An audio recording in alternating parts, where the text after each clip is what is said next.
The subcommittee will come to order. Without objection, the chair is authorized to declare a recess at any time. We welcome everyone to today's hearing on balancing the federal budget.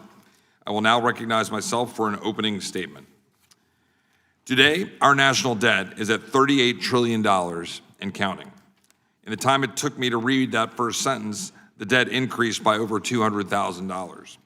By this time tomorrow, we'll add $6 billion more. By any calculation, our nation's debt is staggering. For generations, politicians here in Washington have shunned hard conversations about spending, choosing to max out our national credit card and leaving the next generation to foot the bill. Families across our nation have to balance their budgets, and there's no reason their elected leaders shouldn't as well. Americans know that debt comes with strings attached. It's no different for government. Every dollar we spend beyond our means today is a dollar and change we must repay tomorrow. The more America borrows, the more expensive every next borrowed dollar becomes. Indeed, annual federal spending on interest, the price we pay for the last generation's fiscal indiscretion, is now one of the largest line items we have in the budget. We spend more on interest than we do on national defense. We spend more on interest than we do on Medicare. Republicans and Democrats will have different policy ideas and priorities, but surely we can agree that a budget hamstrung by huge interest payments benefits nobody. Our fiscal trajectory is alarming and unsustainable. Make no mistake, a reckoning will come. Indeed, America is already long down the road to a debt crisis. Financial markets have already shown grave concerns about America's long-term debt load. Higher than expected interest rates or other challenges could trigger a debt spiral. It's happened to other countries throughout history. It could happen to us, and without changes, it will happen to us. When that day of reckoning comes, it will be ugly. Spending cuts will be drastic and immediate instead of targeted and phased in over a longer period. Massive tax hikes will take money out of your pocket, not to fund new services, but to pay for services already rendered. It is a matter of when, not if, unless we make changes now while we still can. That's why we're having a hearing today on a balanced budget amendment. A balanced budget amendment would be a possible tool to beat back a future fiscal crisis. It could reduce the cost of living here and now. The enormous federal debt load is already driving up borrowing costs for all Americans, your mortgage, your car payment, and your student loans. And we saw the disastrous effects of budget-busting deficit spending during the catastrophic 4 years of the previous administration. With the eager support of my Democratic colleagues in Congress, the Biden-Harris administration approved $4.7 trillion in new deficit spending, racking up $8.5 trillion in new debt. And now we had the worst inflation in 40 years. When Biden and Harris took office in January 2021, inflation was at just 1.4%, and by the middle of their term, it was over 9%. Inflation is a tax on everyone, but we all know who it hurts the most: the poor, the working class, seniors on fixed incomes, and American families who saw their expenses explode, but no similar increase in their salaries.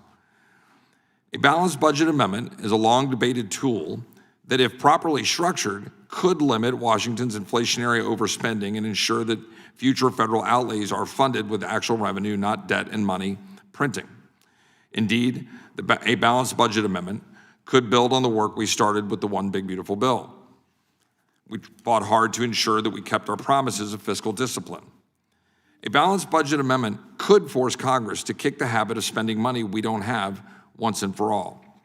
I hope my colleagues on the other side of the aisle will join us in calling for a full debate and a full consideration of a balanced budget amendment to get our fiscal house in order. Believe it or not, there's a long history of Democrats supporting balanced budget amendments, including former California Governor Jerry Brown. I hope that's still the case today. Let's have a good and honest debate on various proposals. Some proposals allow Congress to approve deficit spending only by a supermajority vote, and some delay the amendment's effective date to allow for a softer landing. I hope that we'll explore these finer points today with our expert panel. The concept of a balanced budget amendment is simple and powerful. It's important that we get the details right.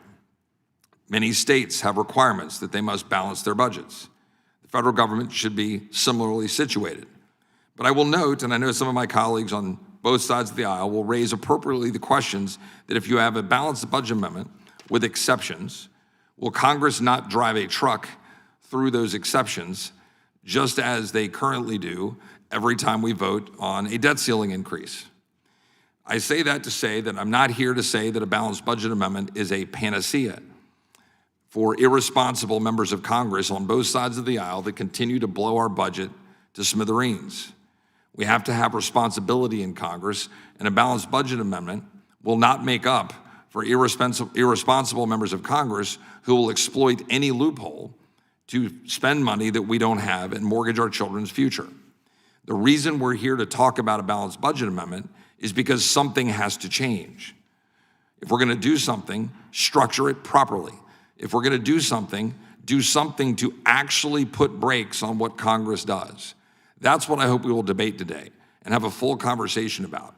Because we've been talking about a balanced budget amendment for years, but every year or every other year or every few years, we literally disregard the current limit on our spending when we lift the debt ceiling. And we do it with regularity and with impunity. So whatever we do today, whatever discussion we have today, whatever debate we have on a balanced budget amendment, let's recognize that we're $38 trillion in the hole with no end in sight. I think that we should have a full throated debate on this and look forward to having a discussion about a balanced budget amendment. And with that, I will yield to the ranking member for her opening statement. Thank you, Mr. Chair, and thank you to our witnesses for testifying today. It's an interesting topic and one that has certainly at least superficial appeal, but the devil, as always, is in the details. The decisions that Congress makes about the economy, about taxes, spending, and budgets are or should be decisions about our values, who we're fighting for, what kind of country we are or want to be, and the future we're trying to create for our children. Which brings us to the topic of today's hearing, a balanced budget constitutional amendment, which, at least in the proposals we've seen so far, seems to be a misguided proposal about how to address the often competing values and interests that have to be taken into account when crafting our national budget. We all share the goal of developing smart, efficient fiscal policies and budgets, but for decades, Republican presidents and members of Congress have talked a big game about fiscal responsibility while enacting policies that have exploded the federal deficit and the national debt. It wasn't that long ago, not generations as the chair suggested, but only about 25 years, when under the Clinton administration, the U.S. had a balanced budget for multiple years, fueled in part by a combination of tax increases, spending cuts, and reduced military spending. But since then, in the early 2000s and again during the first Trump administration, Republicans have handed the ultra-wealthy huge tax breaks, eroding the federal government's revenue base and threatening our ability to fund essential programs that Americans rely upon. Time and again, these policies have failed to produce the broader benefits for all Americans that the advocates of trickle-down economics have promised. And instead, these Republican policies have exploded the deficit, adding $10 trillion to the national debt. Despite this summer, Republicans once again doubled down, permanently extending the Trump tax giveaways from his first administration, extending those giveaways to the wealthy in their one big ugly bill, further expanding the deficit and ballooning the national debt, as was just noted. Now, after voting for that policy, our Republican colleagues are making a show of caring about fiscal responsibility, but don't be fooled. Today's hearing is part of a decades-long orchestrated political effort to help corporations and the wealthiest people avoid paying their fair share. It's based on a theory that tries to convince people that reckless tax giveaways to the ultra-wealthy somehow stimulate investment and economic growth for everyone, for the greater good. But that's a lie that's been debunked again and again and again for more than 50 years now, and one that's led to sky-high income inequality and the enshrinement of a corporate oligarchy in our society. These tax policies, these giveaways, have fueled the greatest rise in income inequality that our country has known, at least since the robber baron days, resulting in a continuing transfer of wealth from working and middle-class Americans to the wealthiest among us. And we need look no further than the fact that the top 1% in our country pay a lower tax rate than all other Americans. This pathological dedication to trickle-down economics is outrageous. It betrays the values this country should stand for and which our budget should reflect. If we want to shrink the deficit and lower the nation's debt, we should be talking about a tax policy that gives relief to working families and makes the rich and corporations pay their fair share rather than allowing them to reap even more profits by imposing the costs of their business on the American people, whether by paying substandard wages that force workers to rely on food stamps or subsidized health care to survive, or that force Americans to pick up the costs of industrial waste, dangerous products, or unsafe working conditions. A tax policy that makes sure that everyone pays their fair share isn't a radical idea and should be the starting point of any serious discussion about bringing the two sides of the budget equation, taxes and revenue on the one hand, spending, including military spending, on the other. But it takes a different kind of politics than what we're hearing today, one that believes that the purpose of government is to serve all Americans, not just the wealthy and well-connected. And the programs that our Republican colleagues have been only too ready to slash in their big ugly bill and with the political scam of a balanced budget amendment that they're pushing here, these programs are critical to the health and well-being of the American people. The majority of our yearly spending is mandatory. That is funds not subject to congressional appropriation and which must be paid, including Medicare, Medicaid, Social Security, veterans benefits, retirement programs for military service members and retired federal employees. These are vital programs that help our government keep its promises to the American people.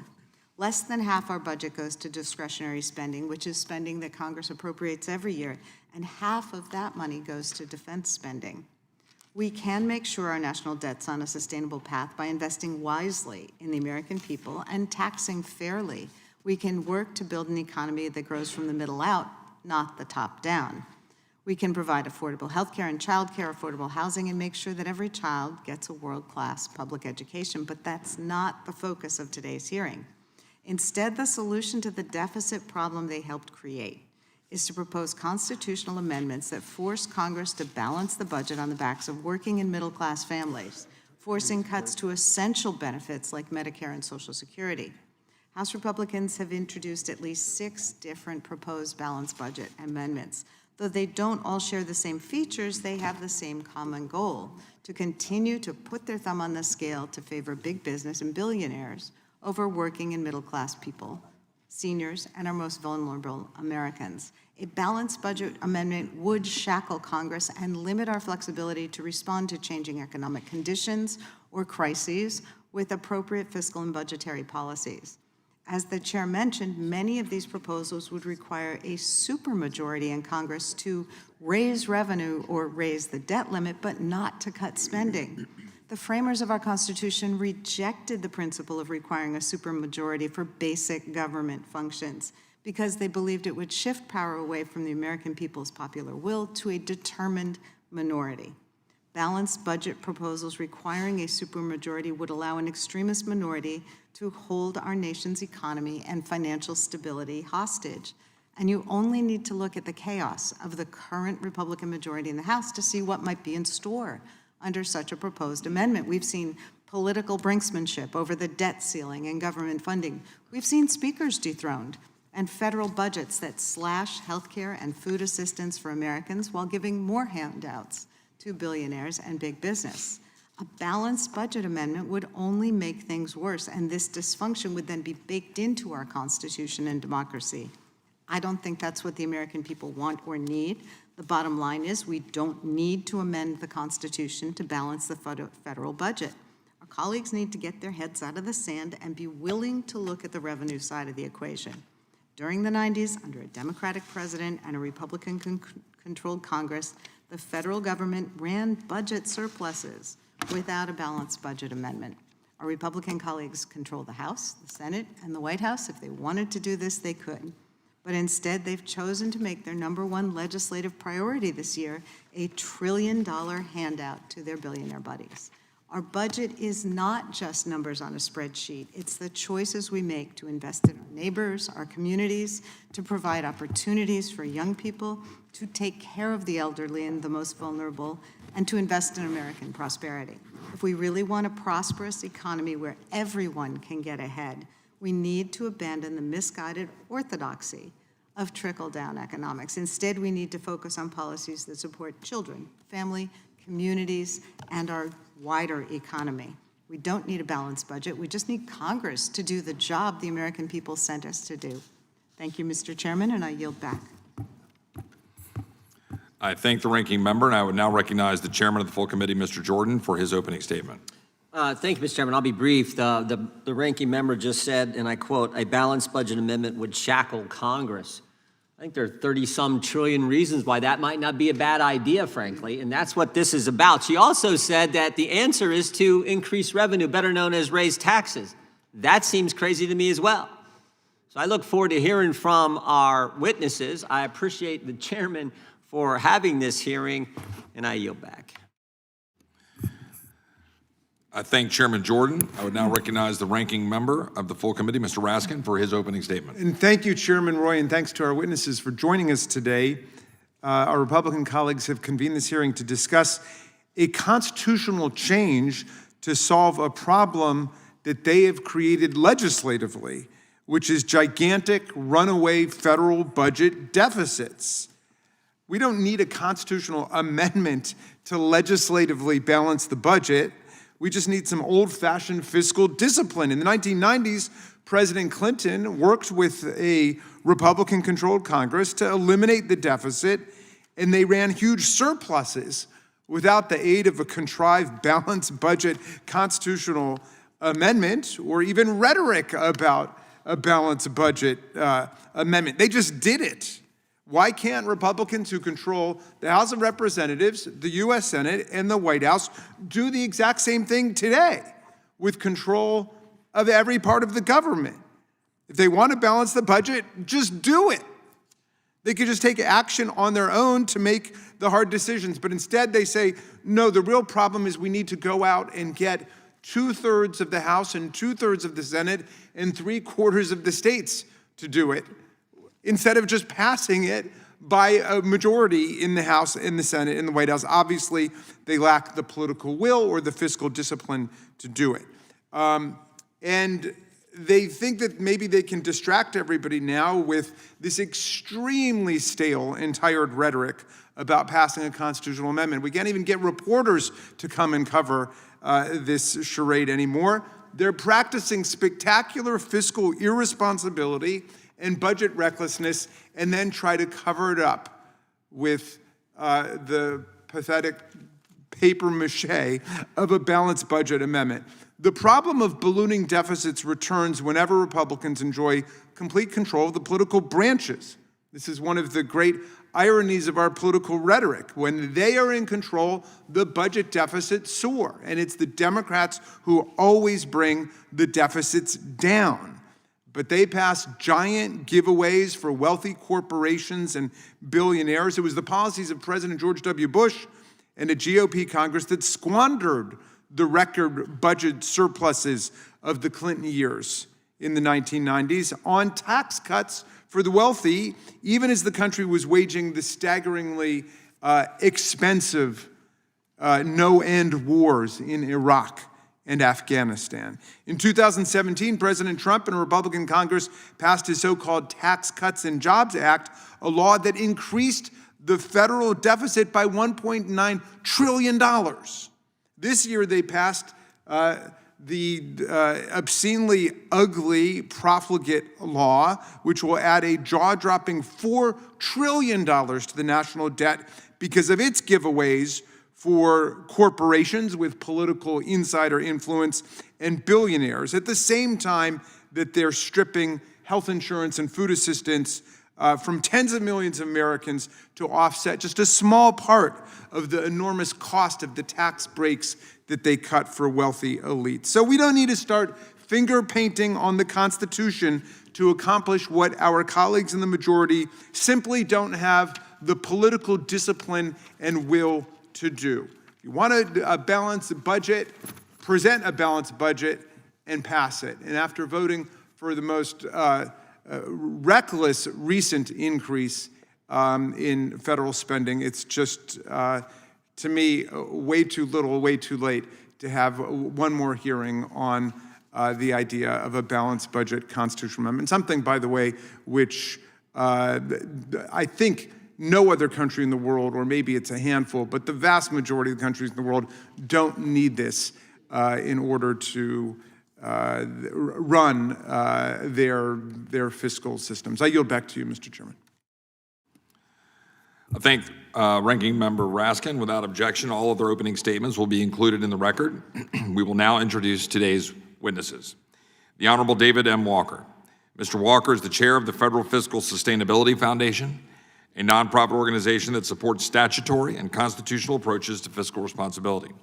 He previously served as the Comptroller General of the United States, a public trustee for Social Security and Medicare, and as the chairman of the Independent Audit Advisory Committee for the United Nations. Mr. Kurt Couchman.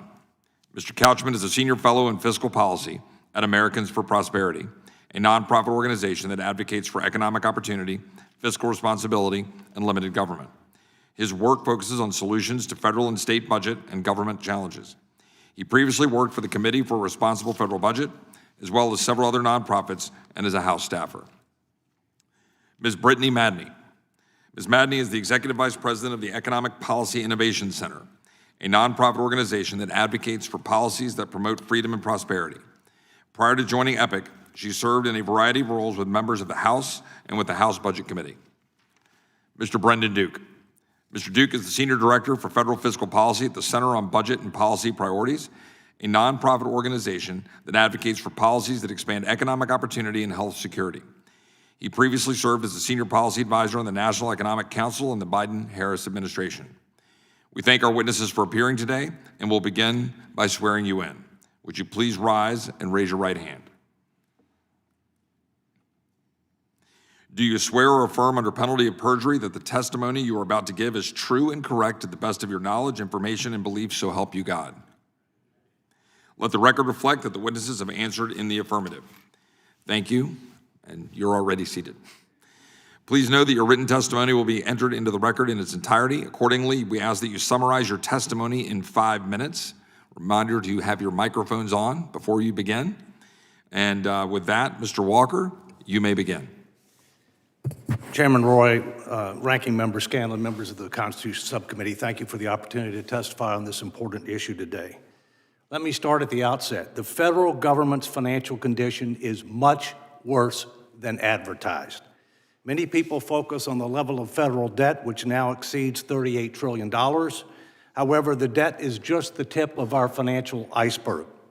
Total federal liabilities and unfunded obligations exceed $125 trillion and are growing faster than the economy. Our current level of debt to GDP is 123%, which is greater than the end of World War II, but the difference is at the end of World War II, it was coming down. Now, it's going up. Today, over 75% of the annual budget is on autopilot, mandatory spending. We've written a blank check. In addition, net interest is now the second largest and fastest growing expense in the federal budget, for which we get nothing. In my view, we must adopt a fiscal responsibility constitutional amendment if we want to restore and sustain fiscal sanity over time.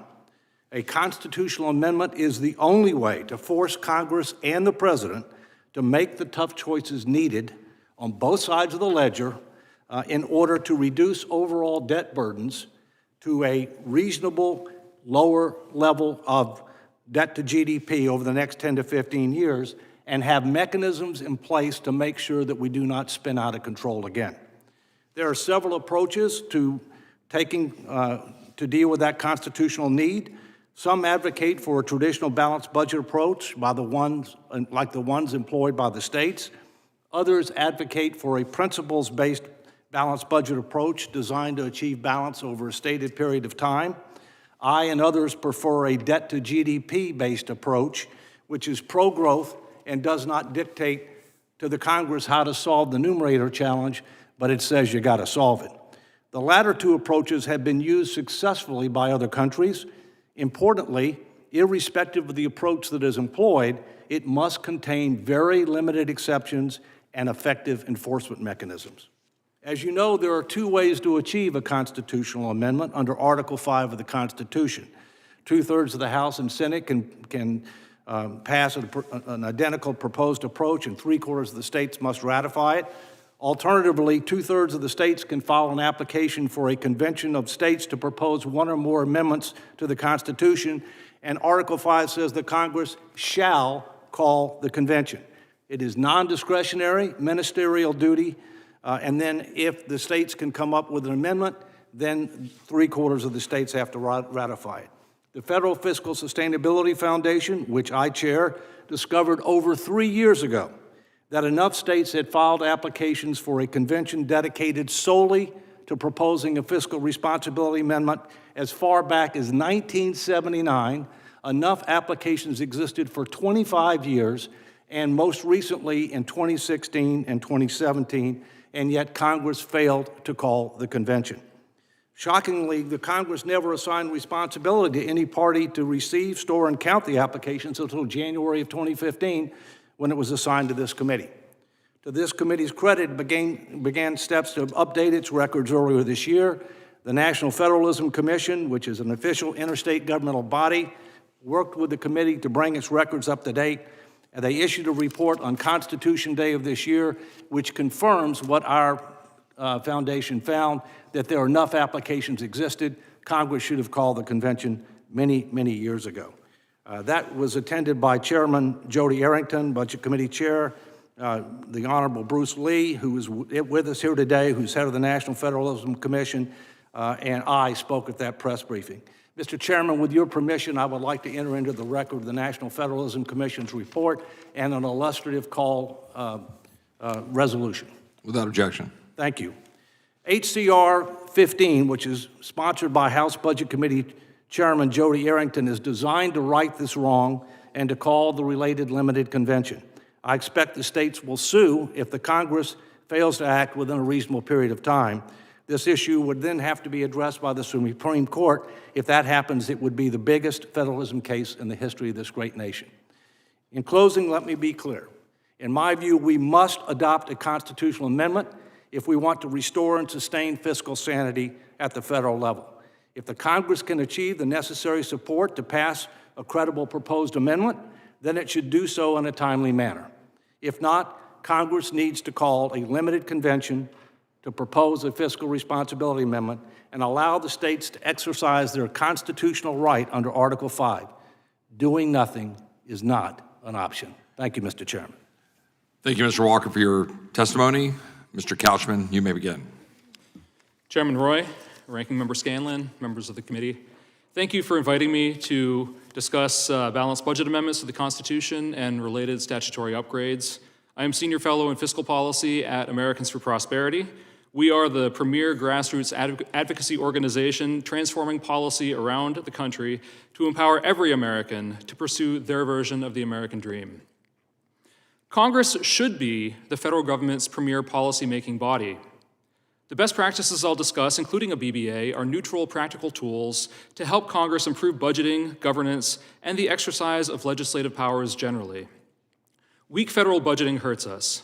Higher inflation and interest rates, lower worker pay, polarized politics, and the risks of debt crisis and default. The budget process is usually just something to survive, not a robust and inclusive framework for considering trade-offs. Many countries and US states have gotten into debt trouble and got back out with policies to reduce borrowing and with better governance, including debt constraints. Nearly all US states and prosperous countries now have balanced budget rules. I'll discuss BBA design, statutory complements, and how the House passed a BBA in 1995. Most constitutional provisions are broad principles. Congress applies those principles to modern circumstances through normal legislation. Any new provision should apply indefinitely as well. Annual balance is the original sin of most BBA proposals. Revenue varies a lot from year to year, so locking spending, especially outlays, to revenue would mean major uncertainty or, more likely, push Congress to waive the rules a lot. Many BBAs try to compensate for annual balance but create other problems. A simpler BBA, such as the principles-based BBA from Representative Moran and Senator Husted, may attract the most consensus. It would first require balance, quote, which may occur over more than 1 year. Second, let 2/3 of Congress approve emergency spending. And third, allow 10 years to reach full or primary balance after ratification. Primary balance requires about half as much deficit reduction as full balance. Implementing legislation for a principles-based BBA could start with Representative Emmer and then Senator Braun's Responsible Budget Targets Act to support stable, predictable, neutral, and flexible policymaking. It would set up annual revenue-linked spending targets for structural primary balance, balancing the budget except interest over the medium term. Emergency spending would usually be offset over the following 6 years. The spending caps would adjust for automatic stabilizers, revenue changes, and more. Automatic enforcement would help Congress stay the course. Instead of the ineffective sequester model, however, a more sophisticated incremental approach would be more reasonable, politically sustainable, and binding. A real budget that includes all committees and empowers all members would help Congress meet targets and do so much more. In addition to appropriators diligently stewarding their 26% of spending, 16 committees responsible for direct spending and revenue, including this one, could manage their portfolios as well. Representative Blakemore's Comprehensive Congressional Budget Act is a roadmap to effective annual budgeting. Finally, Representative Arrington and Panetta's Prevent Government Shutdowns Act would support a more bottom-up Congress that can more easily trim the fat. In 1995, the House of Representatives passed, and the Senate nearly passed, an annual balanced BBA. The special rule for the House floor set up a Queen of the Hill competition. The most popular BBA would be the text for final passage. Substitute amendments began with more ideological versions and finished with the consensus BBA that passed 300 to 132. Despite flaws, it failed by just one vote in the Senate. Better BBAs exist now, and reviving BBA competition on the House floor can show the way forward. A well-crafted BBA would encourage sound budgeting and would help Congress take up the additional tools to strengthen fiscal democracy. Thank you for the opportunity to share these thoughts, and I look forward to the discussion. Thank you for your testimony, Mr. Couchman. Ms. Madney, you may begin. Chairman Roy, Ranking Member Scanlon, and members of the subcommittee, thank you for inviting me to testify today. It is a particular honor to be before this subcommittee, given the critical moment in our nation's conscience when we are called upon to address a growing fiscal crisis that threatens our constitutional prerogatives. We are $38.4 trillion in debt. To put this into context, our debt translates to approximately $288,000 per household across America. More than 60% of this total occurred over the past 18 years. We have added more debt during and since the Obama administration than over the prior 2.5 centuries, including the Revolutionary War, the Civil War, and 2 world wars. This is wildly unsustainable. Our founding fathers would be aghast. They just fought a war because the Kingdom of Great Britain didn't know how to balance its books, and Mad King George wrongly thought that the solution would be to raise taxes on the colonies. I'll spoil the story for you. It didn't end well for the British or the tea drinkers. What the Founding Fathers learned in a tangible way is that debt is dangerous. It is dangerous because it removes the ability of the government to adjust in times of need or respond to an existential threat. It leads to squeezing the pocketbooks of the people beyond reason. It is inflationary. It is dangerous, perhaps most interestingly to the subcommittee, because it implies that government has gotten so large, so unwieldy, so involved in people's daily lives that the only way to sustain it is to bankrupt future generations, not only through excessive taxation, but through excessive intervention in personal lives. I want to tie the committee's constitutional jurisdiction to its limited government jurisdiction by encouraging members to think holistically about a balanced budget amendment, not just as a means of balancing the budget on paper or staving off the debt crisis my colleague Dr. Paul Winfrey warned us is coming, but most importantly, of making government spending match the people's priorities. This is inherently American, and it's inherently tied to the principles of limited government and individual liberty. We all know the federal budget is bloated. It's rife with waste, fraud, and abuse. For example, GAO recently reported that the federal government has made nearly $3 trillion in improper payments since 2003. Over just the past decade, we estimate that Medicaid alone issued more than $1 trillion in improper payments. Not all government waste or spending is blatantly corrupt or wasteful or fraudulent, though. Much of it is just not necessary. which means it's not necessary for Congress to take money from the American workers to fund. Is every dollar the federal government spends improving individual liberty within the bounds of limited government? This is the foundational budget question Madison reminds us to consider in Federalist 41.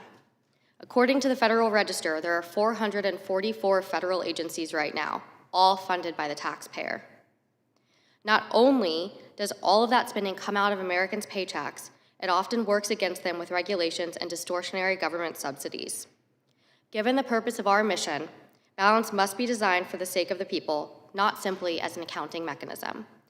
This year, the federal government will take $5.2 trillion in revenues from the American people and spend $7 trillion, passing $1.9 trillion in debt to future taxpayers.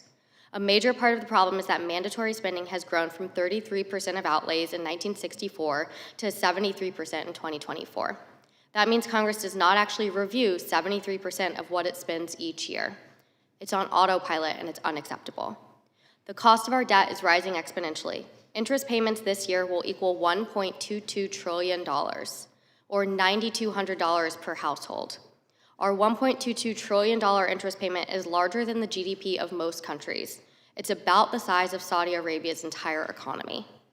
Our debt is out of control because spending is beyond reason. A balanced budget amendment would require lawmakers to regularly examine whether spending matches Americans' priorities or not. Why do I believe a balanced budget amendment is necessary? Because I was here a decade ago as a staffer, bright-eyed and bushy-tailed, believing we could get this done. I was wrong. In early 2016, I was working for a member of this subcommittee, Mr. McClintock. He charged me with working on a memo on ways to restore budget discipline. I would like to read to you from that memo that he published in 2016 and sent to his colleagues. He said, "The budget now before us," remember this is 2016, "spends $1.07 trillion and balances in 2026. But only if we summon the discipline to stick to the budget in future years that has eluded us again this year. Maintaining budget discipline becomes particularly crucial given the deteriorating economic picture." Well, Congress certainly did not maintain budget discipline. It's 2026, and our deficit is not $0, but $2 trillion. So a balanced budget amendment is an important safeguard for Congress to consider building into the Constitution itself.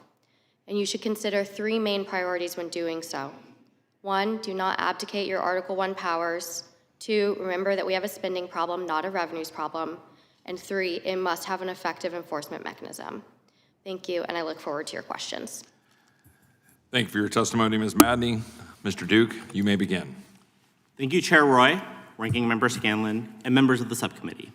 My name is Brendan Duke, and I'm Senior Director for Federal Budget Policy at the Center on Budget and Policy Priorities. CBPP is a nonpartisan research and policy institute that advances federal and state policies to help build a nation where everyone has the resources they need to thrive and share the nation's prosperity. Any constitutional amendment to require annual balanced budgets would be a highly ill-advised and risky way to address the nation's long-term fiscal problems. It would threaten significant economic harm while raising a host of problems for Social Security and Medicare. Let me first begin with an overview of our fiscal outlook. Analyses typically focus on government spending and revenue as shares of the economy. In 2024, revenue was 17% of GDP, which is around the same level as in 1984. Programmatic spending, on the other hand, grew 1.5 percentage points since 1984. But Social Security and Medicare are responsible for more than 100% of the increase in spending because the country has gotten older. That's nobody's fault. I'm sure everyone on this committee wishes they had the same knees or back they did 40 years ago. Similarly, we all wish we had the same demographics and ratio of working-age Americans to retirees that we had 40 years ago, but we don't. The combination of population aging and basic arithmetic means we will face a choice between raising revenue past the 17% of GDP levels set when the country was much younger, or making drastic cuts to programs. The past several months have shown how much harm would be caused to vulnerable Americans and how difficult it would be if the government relied solely on massive spending cuts to balance the budget. The Trump administration has attempted, often illegally, to close whole agencies, engage in mass layoffs, and refuse to spend congressionally appropriated funds with little or no savings to show for it. Similarly, the giant megabill passed this summer adds $3.4 trillion to the deficit as it extends tax cuts tilted to the wealthy, despite cutting SNAP and Medicaid by about 20% by 2034. This will cause millions of low-income families to lose the ability to afford the high cost of groceries or go to the doctor when they're sick, cuts that a vast majority of the public staunchly opposes. The retirement of the baby boom was a predictable and predicted development, but at the beginning of the 21st century, we had a fiscal system that would deliver adequate projected revenue to meet our needs. Rounds of unpaid-for tax cuts ruined that. Take a look at CBO projections for 2025 that were made right before most of the Bush tax cuts were made permanent in 2012, and before anyone even thought of the Trump tax cuts, and compare them to the actual 2025 values. The 2025 deficit is much higher than projected in 2012, despite programmatic spending being lower than projected. The reason the deficit rose is revenues come in far lower than projected as a result of those unpaid-for tax cuts. Importantly, Social Security, Medicare, and other health programs such as Medicaid and premium tax credits also came in below CBO's 2012 projections. What all of this ultimately shows is it's entirely possible to meet our commitments to seniors while ensuring millions of low and moderate income Americans have health care and can afford food if we are willing to raise the revenue to do so. The most serious concern about a balanced budget amendment, aside from any cuts to critical programs, is it would exacerbate and prolong recessions. During economic downturns, consumers and businesses spend less, which in turn causes further job loss. The drop in tax collections and increases in unemployment insurance and other benefits that occur automatically cushion the blow to the overall economy and individuals involved by keeping purchases of goods and services from falling more. A constitutional balanced budget amendment, however, effectively suspends this automatic stabilization. That would launch a vicious spiral. A weak economy would lead to higher deficits, forcing more spending cuts and tax hikes, which would weaken the economy further. It would also be unconstitutional for Social Security and Medicare to draw down their reserves to pay promised benefits without running a surplus in the rest of the government. Because that's still deficit spending money that was not collected in the same year, so we would immediately likely face their funding cliffs now instead of in the 2030s. In other words, a balanced budget amendment would serve as an effective backdoor way to immediately cut Social Security and Medicare benefits. Rather than spend time on an unworkable and economically calamitous amendment to the Constitution, policymakers should focus on policies that improve the fiscal trajectory while meeting the public's wise priorities about what government should do. Thank you, and I yield back the balance of my time. Thank you, Mr. Duke. We will now proceed under the 5-minute rule with questions. I'll now recognize the gentleman from California, Mr. McClintock. Thank you, Mr. Chairman. The Democrats spent quite a bit of time telling us the debt's ballooned because of Republican tax cuts. Let me put their concerns to rest. 3 numbers tells you everything you need to know about the federal deficit: 46, 64, and 94. The Democrats blame excessive spending. 46%, by the way, is the percentage of increase in inflation and population combined over the last 10 years. 46% increase of inflation and population.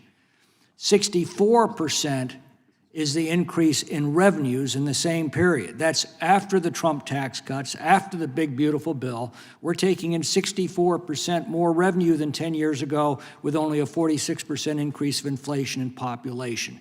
The third number is what's killing us, 94. That's the increase in spending in the same period.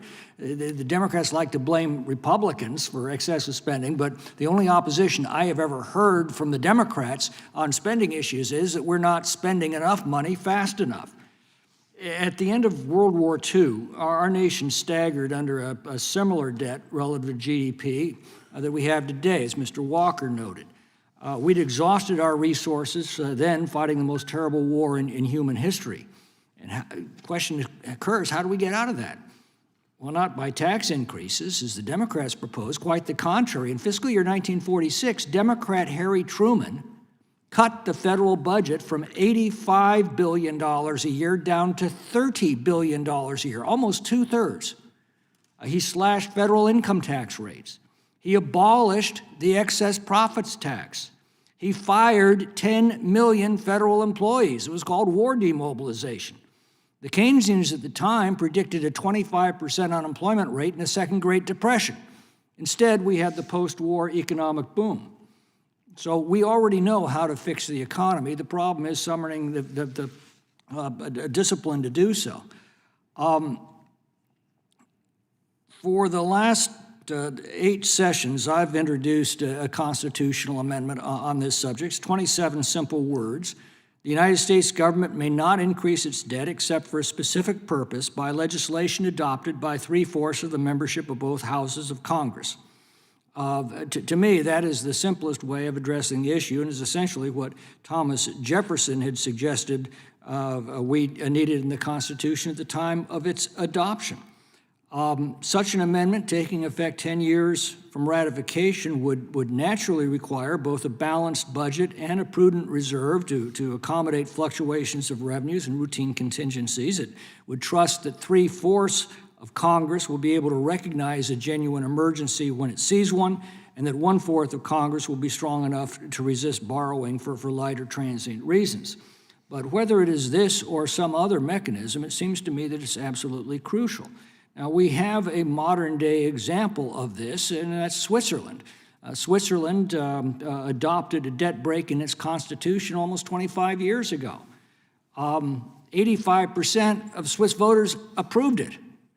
And today, Switzerland's total debt is 30% of GDP. Mr. Walker, what is the percentage today in the United States? Well, debt held by the public is about 100%, but if you take the total debt, which includes the debt held by the trust funds, Yeah. it's 123% and rising. And as you properly pointed out, we were going down after World War II. We're now going up, and we're not at war. Because we cut spending dramatically and we cut taxes, and that produced an economic expansion, as it did under Democrat John F. Kennedy and as it did under Republican Ronald Reagan and Republican Donald Trump. So anyway, 100%, just debt held by the public, 100%. Switzerland is 30%. And Switzerland's running a slight budget surplus this year, I understand. What are we to take away from this experience? Well, Switzerland and certain other countries, including Germany and Sweden, have recognized that they need a constitutional constraint in order to maintain fiscal sanity. And I might note the debt ceiling is a bad joke. It's done nothing to be able to constrain the growth of government or mounting debt burdens. It's a political football. And statutory approaches to try to be able to bring fiscal discipline, whether it be grand rubbing or anything else, have not stood the test of time. The only thing that can bind current and future Congresses and presidents is a constitutional amendment. And remember what Washington said, among other things: avoid excessive debt. Oops. We have not heeded his warning. Thank you. Thank the gentleman from California. I'll now recognize the ranking member of the Judiciary Committee, Mr. Raskin. Thank you very much, Mr. Chairman. And yes, it was Democrat Harry Truman who did all that, who made the requisite cuts in federal spending after World War II. And it was Democrat Bill Clinton who gave us record surpluses in the 1990s. All of this is possible with the proper political focus and discipline. Mr. Duke, say you've got a lawless president who wages war without a congressional declaration of war, takes emoluments from foreign kings and princes and governments without congressional consent, impounds money appropriated by Congress for certain purposes, and uses them illegally for other unauthorized purposes. Is there anything in the proposals for a balanced budget constitutional amendment that would prevent a reckless president who disregards the Constitution from bulldozing the budget and just going right through those barriers and spending us into oblivion? Not that I have seen. So if there's not any real constitutional guardrail there, it seems to me like this is symbolic politics, a kind of window dressing to cover up the fact that people just have not had the political discipline and will to balance the budget. Is it true that, as in the case raised by the gentleman from California with President Truman and President Clinton, is it true that the budget deficits have gone down more under Democratic presidents and the budget has been balanced more often than it has been with Republican presidents? Certainly in the post-war period. Okay, so What is it that we should be doing in order to get our friends focused on actually balancing the budget and not adding trillions to the debt as President Trump did in his first administration and as he's been doing again with the massive tax break to the wealthy? So the first best would to get into a time machine and not do the bill that they passed last July. So that would be the first best. Second best would be repealing it and starting from scratch. So I think that would be where we could start. One idea, for example, there was that you could cut the cost of the expiring tax cuts in half by just not extending them for households making over $400,000. Then you could offset that cost, that $2 trillion remaining cost for the tax cuts under $400,000, by raising taxes on the wealthy and corporations. So that's just one approach for dealing with the fiscal cliff that, basically President Trump and the Republican Congress set up in 2017. Well, what do you make of the notion that President Trump's tariffs, which may be struck down as unconstitutional, of course, but that in the meantime, they will make up the problems in the federal budget deficit for us? They will reduce the deficit. Does that make sense? Yeah, look, they're big and they are raising real money. CBO thinks they raised about $2.5 trillion, which is less than the $3.4 trillion cost of one big, beautiful bill. But I note that the extent to which, Donald Trump has done any sort of work on deficit reduction, the cuts to SNAP and Medicaid, as large as they are smaller than the increases in tariffs, which shows that even President Trump is kind of admitting that revenue is the solution here. We should just have smarter taxes than ones that cause people to pay more at Costco and Walmart and ask the wealthy to pay their fair share instead of, doing illegal tariffs. Yeah. What do you think about the notion that we should have an Article 5 constitutional convention to pass this balanced budget amendment? I think you put it best yourself. Why go through that rigmarole, and why can't Congress and the president just do that right now? They have the power to do it. Aren't there special dangers with causing or calling an Article 5 constitutional convention? We of course haven't had an Article 5 convention. We've always done it by a 2/3 vote in the House and the Senate and 3/4 of the states ratifying. Calling a constitutional convention like the one we had in Philadelphia would lead to potentially every other manner of amendment that our colleagues have favored, including, an anti-constitutional choice, human life amendment, a school prayer amendment, a flag desecration amendment, and so on. Would there be any way to control it? Once we're back in the Rawlsian original position of a constitutional convention? No, I think it's a whole bag of worms. Well, thank you for that, and I yield back to you, Mr. Chairman. Thank Ranking Member Raskin. I'll now recognize the gentleman from Kentucky for 5 minutes. I'm all for balanced budgets.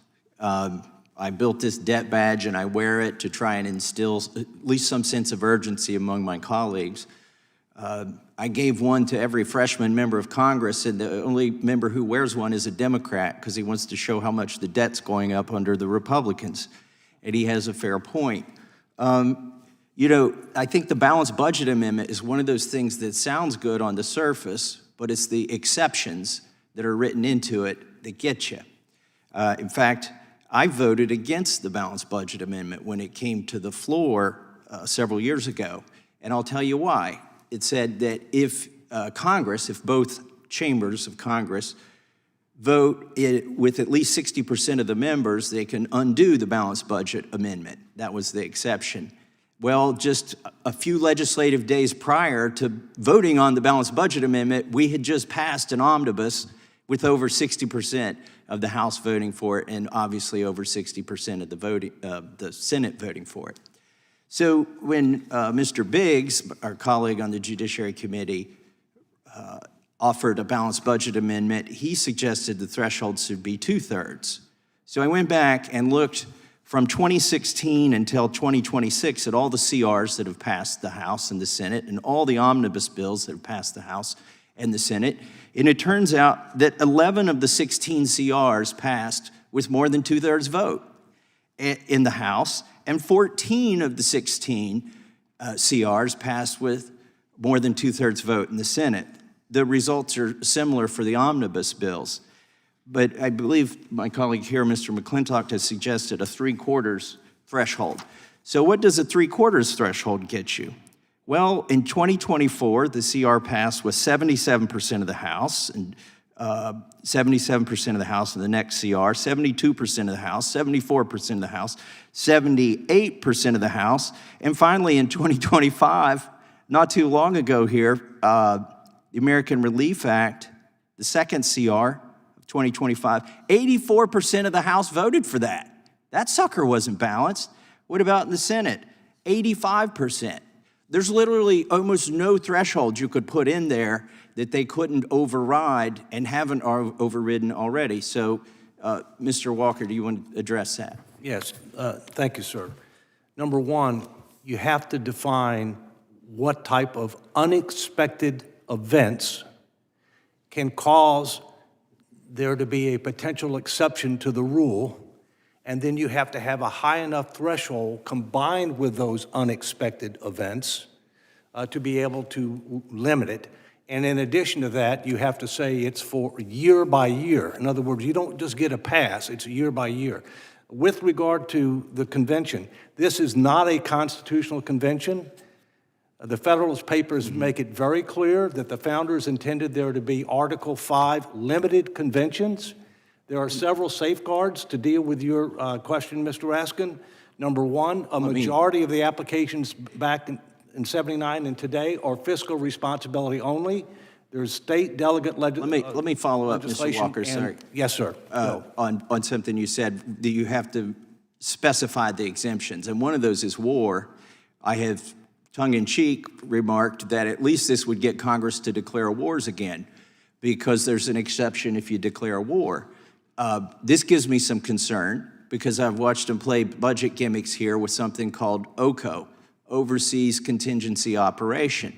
It's supposed to be for emergencies or for things that came up, contingencies, not expected, but they have used it to fund the basic defense of the United States, to replenish stockpiles and whatnot. And forgive me if I'm very suspicious of specific exemptions, because I've seen those, they were statutory, not constitutional, but I've seen them abused here in the House of Representatives. I think the only thing that really works is you got to elect people who are serious about balancing the budget. The result of the big, beautiful bill and the CR and everything that's passed since then is that this year we've increased spending $200 billion. And next year we'll increase spending over more than $200 billion. But, I mean, my Republican colleagues, and especially my Democrat colleagues, but this whole place is unserious about balancing the budget. And if you give them any exemption, they'll use it. And the reason, honestly, they're not that serious about it is because they can get reelected every time by telling people they can cut their taxes and increase spending and things are going to turn out fine. Well, that is not the case. And with that, I see my time has expired. With that, I thank the gentleman from Kentucky, and I'll now recognize the gentlelady from Washington. Thank you, Mr. Chairman. I love following Thomas Massie because he's very consistent. And I appreciate that, because we can disagree on a whole host of things, but if you're consistent, it makes sense. I just find it really interesting that we're spending our time in the Constitution Subcommittee talking about a balanced budget amendment right after everyone on the other side, except for Mr. Massie, voted for a bill that dramatically increased the national debt. And so I think there's lots of other things that this committee should be working on rather than this. And the last time, I think the ranking member of the full committee said this, the last time there was a balanced budget was in the 1990s under a Democratic president, Bill Clinton. And that was achieved both by increasing taxes and revenue, taxes on the wealthiest and revenue, and decreasing spending, cutting defense spending. This last big, beautiful betrayal bill actually did the opposite. It reduced revenue by giving massive tax breaks to billionaires and corporations, and it increased defense spending. And it did all of that on the backs of cutting health care for tens of millions of Americans. So when we talk about this issue, I think we should remember that in his first term, President Trump followed Republican presidents like George W. Bush. He increased defense spending. He passed steep tax cuts for billionaires and corporations under his 2017 tax scam. In fact, in 2023, Americans for Tax Fairness reported that the richest 748 Americans' wealth topped a record high $5 trillion, up 77% since those tax cuts were passed, and that the debt caused by those Trump tax cuts were then used by Republicans as an excuse to cut services. And then this year, instead of letting those tax cuts for the wealthiest expire, what did Republicans do? They made those tax cuts permanent and then added some more in. So that gave the wealthiest Americans another $5 trillion in tax giveaways. And as I mentioned, defense spending went up by another $150 billion. More enormous amounts of money poured into the Department of Homeland Security to send all these masked ICE agents into our streets to kidnap and deport people and terrorize communities and give massive profits to for-profit detention centers. That bill, the big bad betrayal bill is what I call it, betrayal of the American people, betrayal of working families, increased the deficit by $3.4 trillion over the next 10 years on the backs of working families, while slashing $1.1 trillion from Medicaid, food assistance, other critical health programs. And now, Republicans have refused to extend the ACA tax credits so 22 million Americans can afford health insurance, even though doing so would cost less than 4% of the cost of the tax cuts for the wealthiest. So just make this make sense for me. I'm going to turn to you, Mr. Duke. Deficits are made up of two parts, right? Is that correct? That is correct. Revenues and expenses. You got them. Okay, just wanted to make sure. Can a balanced budget be achieved by the federal government just by decreasing spending? It could be done mathematically by dramatically increasing poverty, causing millions of Americans to lose health insurance and not be able to afford groceries. So it's mathematically possible, but it's very unwise. And do we need, to Mr. Massey's point, do we need a constitutional amendment to create a balanced budget? Bill Clinton certainly didn't. Bill Clinton didn't.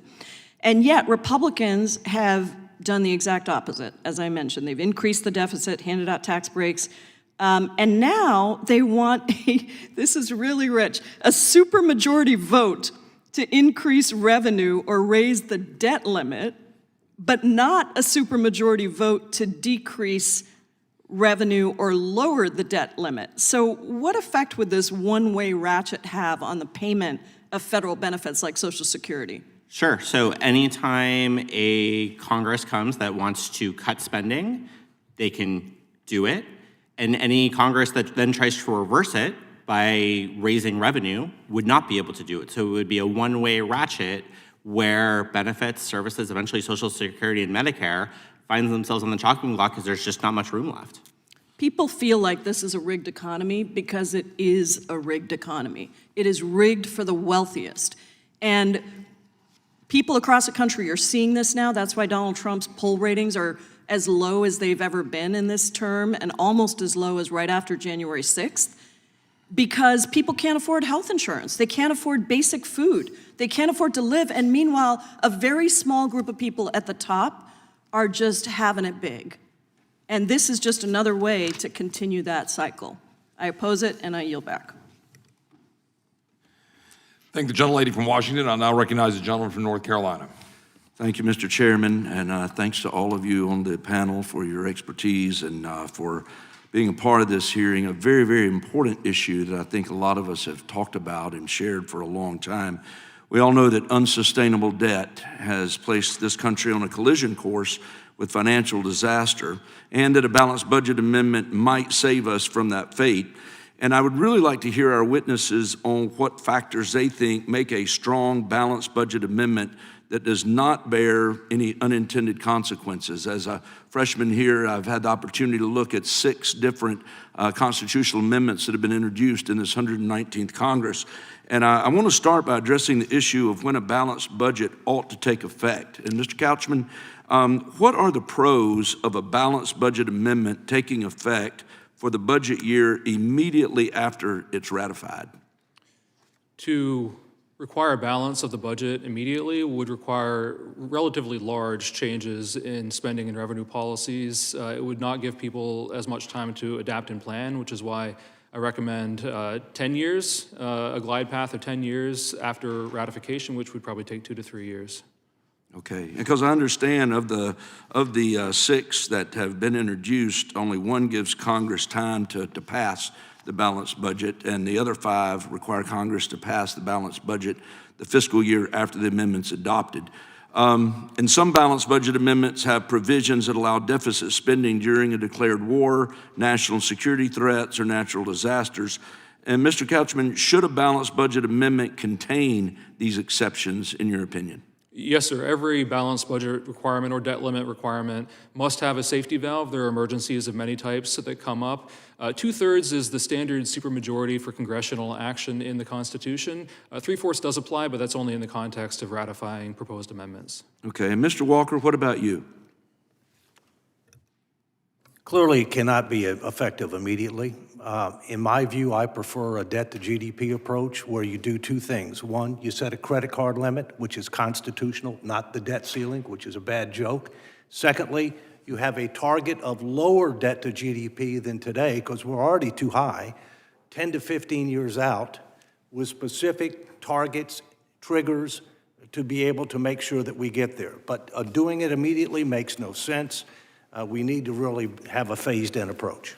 Okay. And we all know, and this has already been alluded to today, that there are 2 ways to balance the budget: raise taxes or cut spending. And Mrs. Madney, could you explain, you made a great point in your opening comments about the spending, not revenue, as a problem that needs to be addressed. Can you expand on that a little more? Absolutely, sir. I think that the answer is quite simple. When we're looking at the math, we know that revenues are not catching up to where we are in terms of outlays. To me, that indicates that the federal government is spending more than we bring in. Every constituent that you have sits around their dinner table and is expected to balance their budget and figure out what they can actually spend within their means. We are quite simply not doing that as a country, and the result of that is that our deficit is ballooning. We're increasing our debt year after year. There are several instances of rampant waste that I think that the average American would be astounded to learn about. For example, there are several $1 billion worth of waste going to things like green energy projects in Honduras, climate resilience in Honduras. I think it's about $24 million. Simple items like this actually do stack up. And then when you start to think about the last major welfare reform, which your colleague, Ms. Jayapal, pointed out was a significant part of the president's 1996 balance, what you see there is that he actually did also contribute significant energy to reducing spending. It has to be a part of the picture. Then it was about $100 billion in today's dollars worth of spending cut to welfare. Now, in the One Big Beautiful Bill Act, about $1 trillion of that is what we're seeing. And it's really important to note that Medicaid is still growing after the One Big Beautiful Bill Act. There's a significant impact. In fact, it grows 31% even after the reforms in the One Big Beautiful Bill Act. So it's not that revenues are the problem, it's that the spending trajectory of the country is continuing to go far beyond the pace of what we could ever bring in. Gotcha. Well, thank you very much. And I think we saw some of that in the first few months of this administration when DOGE began to do its work, where the American public was rising up and saying that these cuts were something that needed to happen. So with that, Mr. Chairman, I yield back. Thank the gentleman from North Carolina. I'll now recognize the gentleman from Colorado. Thank you, Mr. Chairman. Thanks for convening this hearing. Thank you to all the witnesses for your testimony, both written and your answers to the questions that have been propounded so far. Ms. Madney, I wasn't planning on asking this question of you, but I want to follow up on the comment that you made just recently, and I think your summation kind of focus on spending. Every academic, every economist that I have come across in the last 6 months have all agreed that the Republican tax bill, the so-called Big Beautiful Bill, increased the deficit. I assume you don't dispute that. Actually, let me read this to you, then you can answer. The Committee for Responsible Federal Budget, right, has estimated that bill will add $2.4 trillion to primary deficits over the next decade and $3 trillion to the deficit, including interest. So do you contest that? Thank you for your question, sir. I actually reject the premise of this question because when you're adding to the deficit, you also have to think about what are the mechanisms doing so. As I mentioned in my opening statement, it's not just about balance on paper. This is not a simple accounting mechanism. You also have to take into account the economic impacts of the choices Congress is making. Sure, so I understand that argument. Republicans on the dais here have made that argument. What you are essentially saying is that Elon Musk, the Committee for a Responsible Federal Budget, Mr. Massey, any Republican critics in good faith of this bill are wrong, that this calculation that the Committee for a Responsible Federal Budget has delineated and produced is inaccurate and incorrect. And I don't know how you can make that argument. I suspect that your colleagues here, sitting alongside you, would not make that argument, but maybe I'm wrong. Mr. Couchman, I assume you're not. I have seen some of your material previously in which you have amplified the Committee for Responsible Federal Budget. I don't think you've taken issue with them in the past. Do you contest their analysis here? They're wrong? I worked at the Committee for Responsible Federal Budget before this, and there are times that I agree with them, and sometimes I disagree. On this matter, it really comes down to how you think about the statutory baseline and whether you think that was realistic. And as we saw from the bond market, the public, and policymakers, that was not an accurate reflection of where folks expected revenue policy to be. So how far off are they? $2.4 trillion over the next decade. What's you're saying that this bill didn't increase, will not increase the Relative to deficit the at all? statutory baseline, yes, but relative to what the bond markets and policymakers were projecting, no, it actually decreased deficits. Vice President Harris proposed extending most of these tax provisions as well to prevent the largest tax increase on the American people in history. Well, I think, again, that it is rich, in my view, for organizations who predicate their existence on making the case for deficit-neutral policies and for decreasing the debt, so on and so forth, to enthusiastically endorse a bill in which a variety of experts, including conservative ones, all attest that that particular legislation actually increases the deficit. It is quite convenient now for Americans for Prosperity, just by way of example, to now conclude that the Committee for Responsible Federal Budget is wrong, and that in the case of Trump's so-called Big Beautiful Bill, no, you've called it incorrectly. This, in fact, decreases the deficit. I think that argument is disingenuous, frankly, sir. I really, in any event, you're entitled to your opinion, obviously, but I concur with Mr. Massey, and I applaud Mr. Massey for having the courage among Republicans to actually make an intellectually honest argument and to stand by his principles and vote against the bill because of what it will do to the deficit.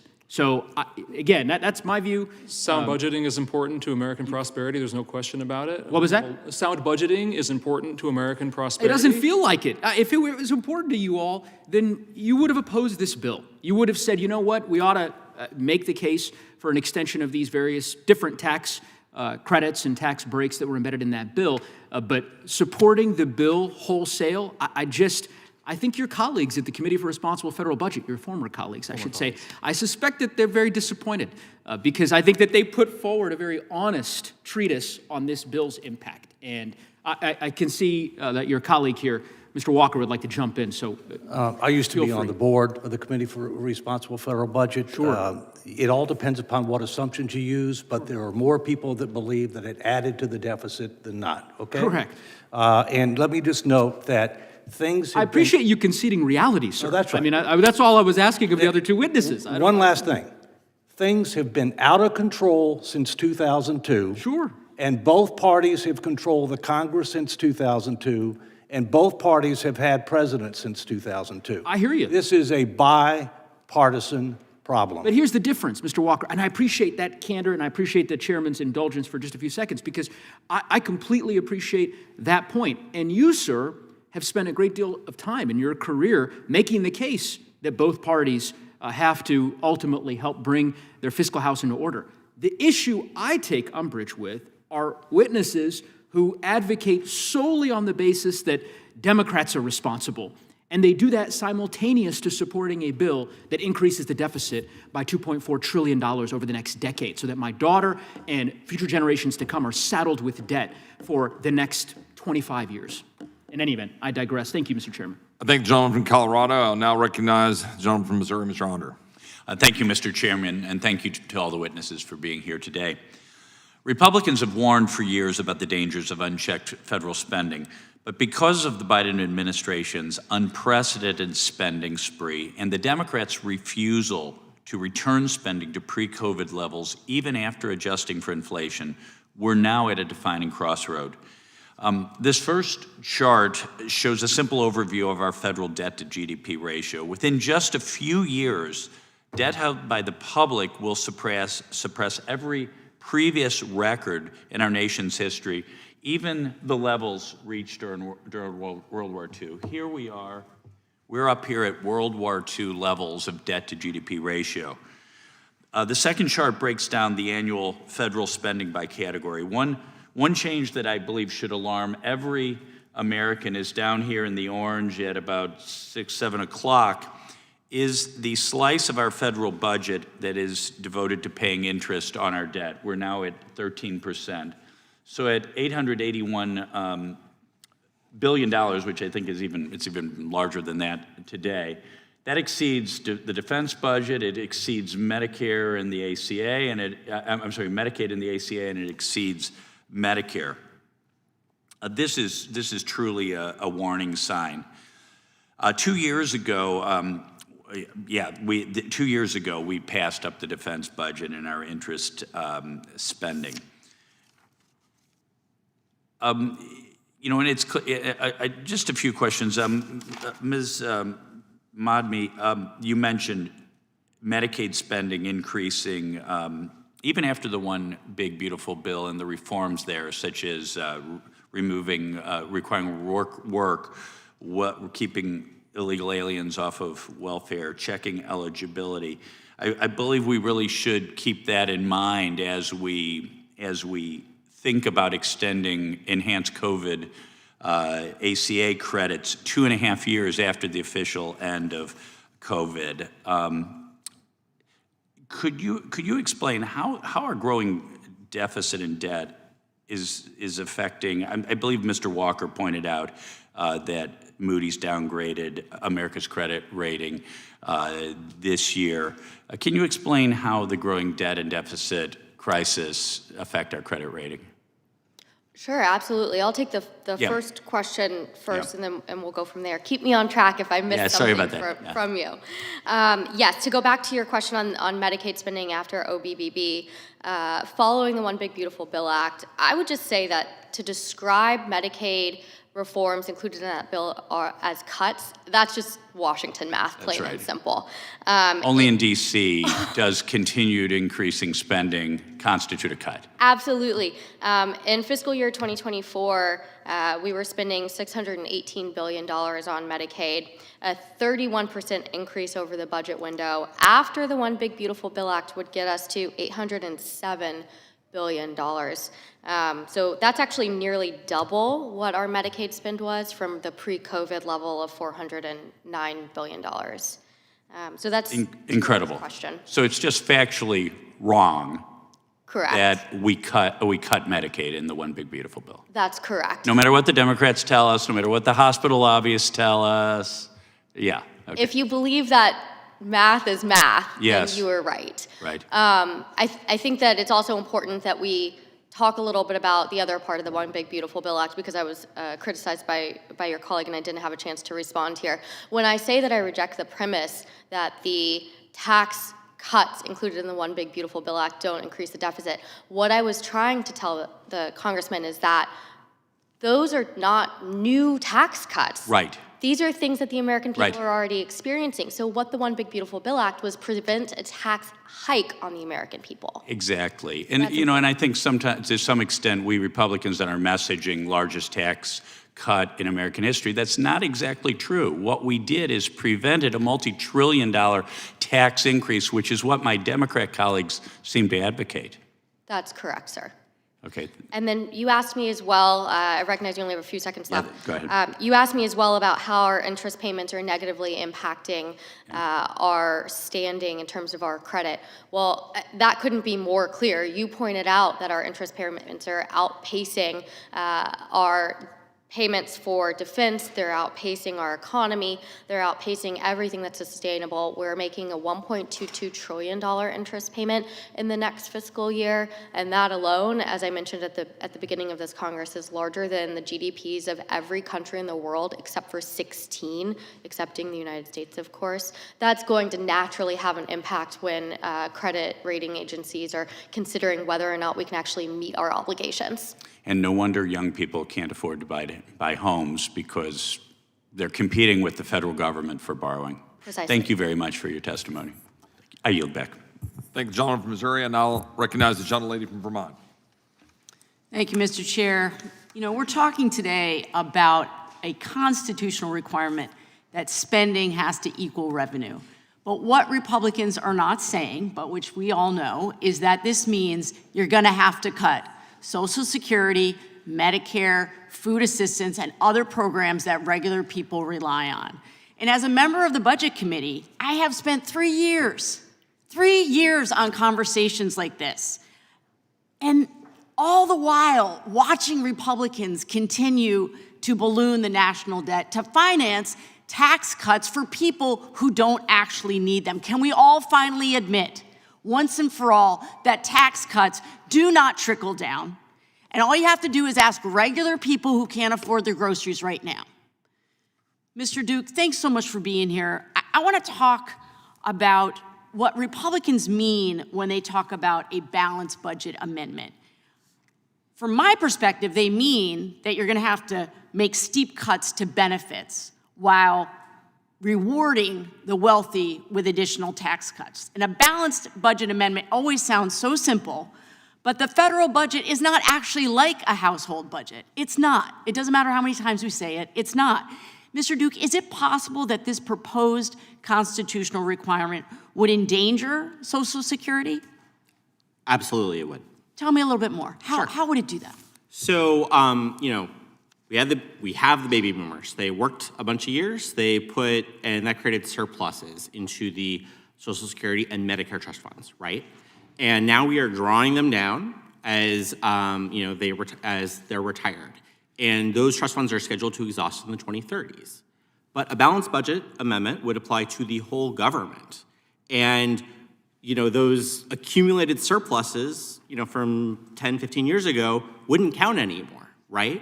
So basically what would need to happen for Social Security and Medicare to continue to pay 100% benefits is you would need to run a bigger surplus in the rest of the government, right? Which is really, really, really hard to do and frankly not realistic, right? Yeah. And so Social Security just can't tap its trust fund. And so that basically moves the problem we're going to face 10 years from now about Social Security and Medicare trust funds exhausting from the 2030s to now. Yeah, and it's very serious. And I can think of a simpler way to protect essential programs like Social Security. Is it true that we could just raise taxes on billionaires and corporations? That certainly would be It's an one way option, to. right? It's an option. It certainly is an option. It's on the table. We already have that power. Is that right?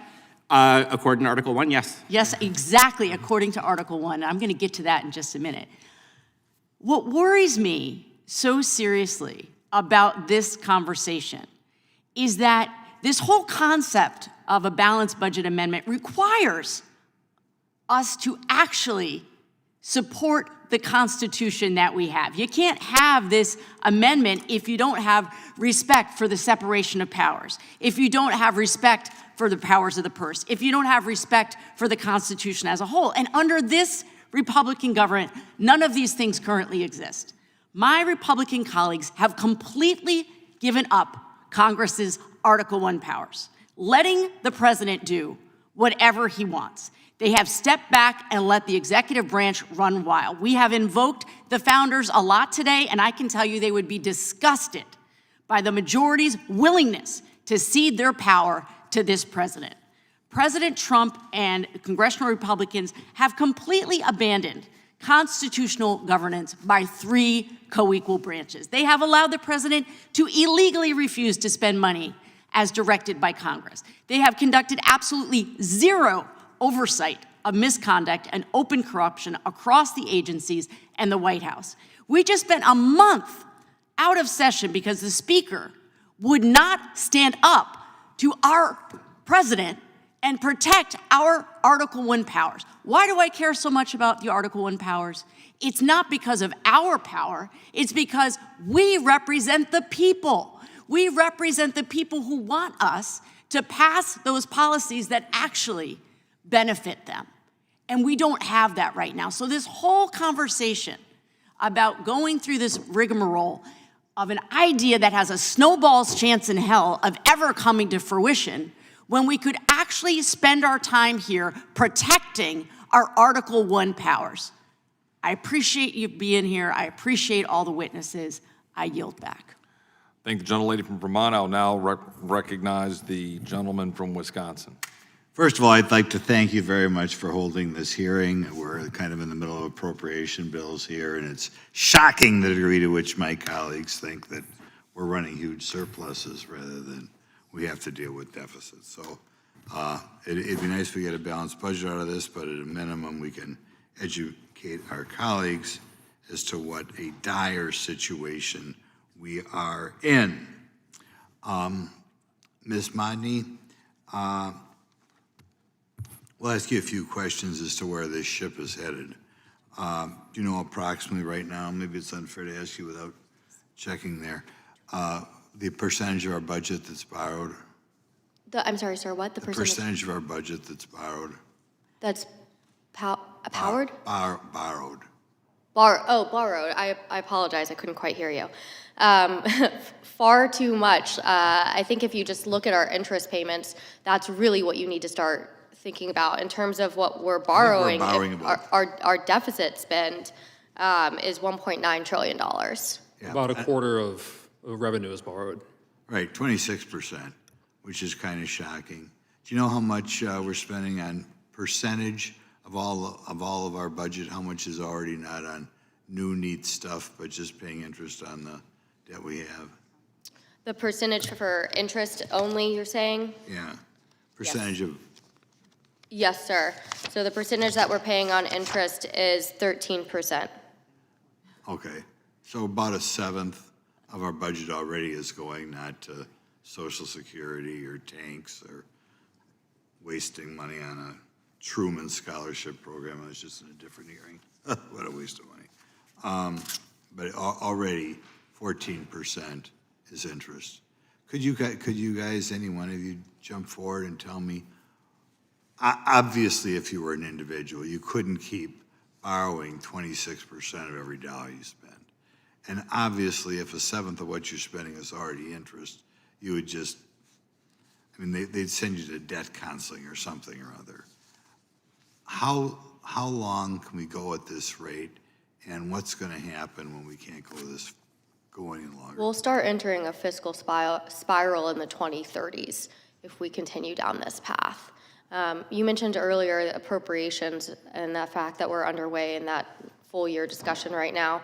One thing to keep in mind, of course, appropriations are only 27% of our federal budget, but even within that, the Senate's proposed appropriations bills right now, the remainder of them that were not already enacted, are $50 billion or more, because we haven't seen the full text of all of them, than what the House appropriations bills propose. So that alone is something that you could do to deal with immediately the trajectory that we're on. Obviously, $50 billion is not going to resolve our trillions of dollars that we're currently in the hole for just this year, or $4 trillion overall, but it is important to start building that muscle memory amongst your colleagues. And to build on that, the point of budgeting is to look at everything and see how we can do better. But that's not what Congress does. Congress does appropriations, it's important, but it's 26% of spending. We need to be looking at all spending, all revenue, including tax expenditures, getting all the committees involved, like Wisconsin does. Just so you know, Mr. Coachman, I believe irresponsible people around here like to rattle on about all the mandatory spending, and they're right, except for the reason they rattle on about it is because they specifically don't want to do what they should do on discretionary spending. Look at everything. Yep, exactly. I'm trying to think. Congressman, can I provide something that would be helpful? Sure. What I've found that resonates with the public is if you take the financial statements for the U.S. government as of September 30, 2024, if Uncle Sam was a person, you drop 8 zeros, here's what you get. $50,000 in revenue, $74,000 in expenses, $24,000 in a deficit, $1,240,000 in total liabilities and unfunded promises, $57,000 in assets, underwater $1,183,000. Would you lend money to that person? By the way, the crisis is coming way earlier than the 2030s based on prominent economists on both sides of the aisle. I was standing on the floor a couple weeks ago, and one of my colleagues, who is a conservative by any standard, I had thought, still think he is, thought a VAT was inevitable. Eventually, the U.S. is just going to have to throw up their hands. Can we get out of this, do you believe, given the people that are in Congress, a pretty motley crew? I think there are an extraordinary number of talented people on both sides that are being held back by a broken process. And if we fix the process, then we'll get much more from Congress. Article 1, Congress should be the strongest branch. It is not. It's not co-equal branches. This is supposed to be the dominant branch, and it's been curious to hear so many members of Congress talking about the president's. Why not talk about this institution and fixing this institution? Oh, this institution is horrible. But let's They're fix it. horrible. Let's make it better. And it's not the process, it's the people, I believe. You are part of it. Not without a constitutional amendment. You won't solve this problem without a constitutional amendment. Okay. Thank you for giving me an extra 50 seconds. I thank the gentleman from Wisconsin, and I believe the gentlelady from Vermont has some consent requests. I do. I ask unanimous consent to enter into the record 3 tweets. The first from Mr. Kurt Couchman.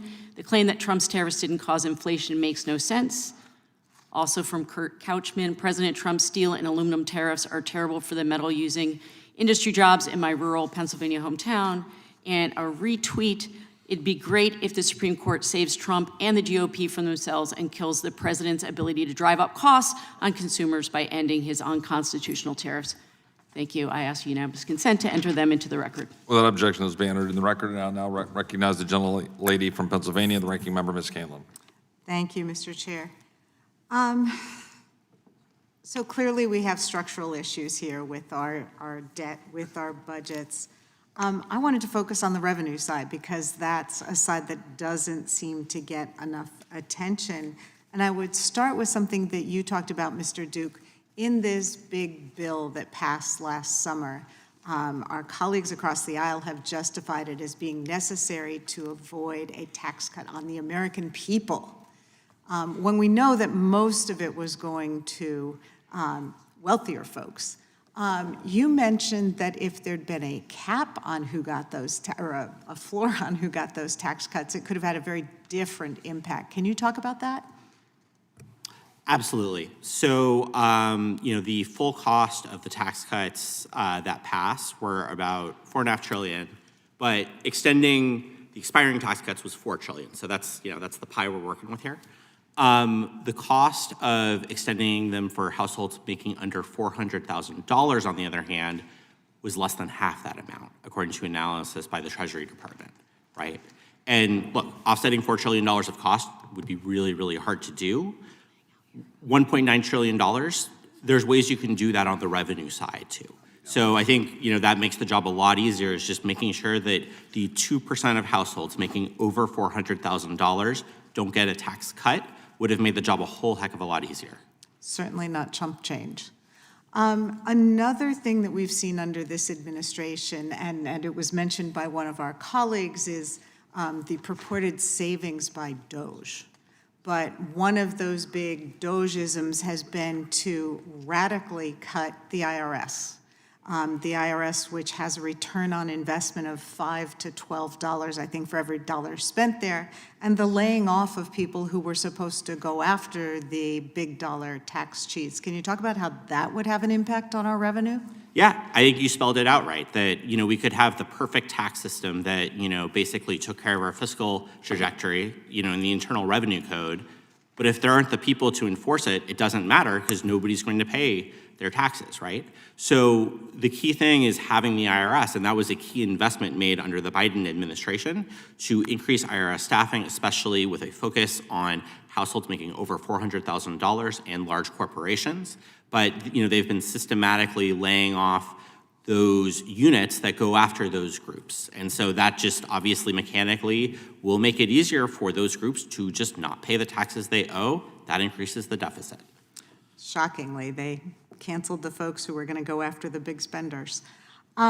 Programs like Social Security and Medicare are part of America's contract with our citizens, and part of a long-held promise we've made to our country's seniors that people will contribute their wages over a lifetime for an earned benefit that'll be available when they become older or if they're disabled. Can you talk about how the balanced budget amendment that is being proposed, amendments that are being proposed, might threaten those Social Security benefits? Right, so Social Security and Medicare outlays are part of the government, right? It's just part of it, and so balanced budget amendments would basically treat those payments as part of the federal budget as a whole, and so would be limited. Now, we actually don't know a lot of the enforcement mechanisms behind a lot of these amendments, so it's hard to say exactly what would happen. But the key thing is those programs are drawing down their trust funds they accumulated when the baby boom was working.